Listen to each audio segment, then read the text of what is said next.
மாவட்ட நிர்வாகமும் பொது நூலகத்துறையும் இணைந்து நடத்துகின்ற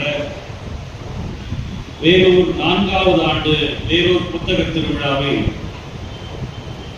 மிக சிறப்பாக 9 நாட்களாக நடத்தி வருகிற மாவட்ட நிர்வாகத்திற்கும் இந்தியாவில் வேறு எந்த மாநிலத்திலும் இல்லாமல் புத்தகங்களுக்காக ஒரு திருவிழாவை மாவட்டந்தோறும் நடத்தி வாசிப்பை இலக்கியத்தை மக்கள் மனங்களில் பதிய செய்ய வேண்டும் என்கிற மிக முக்கியமான ஒரு முன்னோடியான இந்த முயற்சியை செய்கிற தமிழக அரசுக்கும்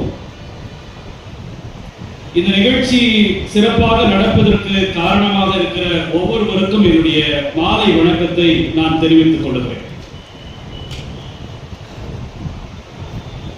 நண்பர்களே, இந்த நிகழ்விற்கு நான் வருவதற்கு காரணம் இந்த மாவட்ட ஆட்சியர் அவர்கள். மாவட்ட ஆட்சியர் அவர்களுக்காகத்தான் நான் இந்த நிகழ்வில் வருவதற்கு ஒப்புக்கொண்டேன்.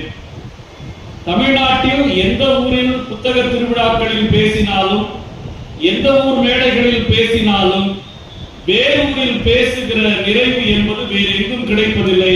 ஏனென்றால் வேலூர் தான் மேடையில் ஏறி பேசுவதற்கான பயிற்சி எனக்கு தந்த இடம் வேலூர். இங்க இருக்கிற காவு அரங்கம் தான் நான் முதல்ல ஒரு பெரிய அரங்கத்தில் ஏறி பேசுவதற்கான அந்த பழக்கத்தை பேசுகிற அந்த பயிற்சியை எடுத்த ஒரு இடம். நான் தத்தி நடந்த இடம் வேலூர். எனவே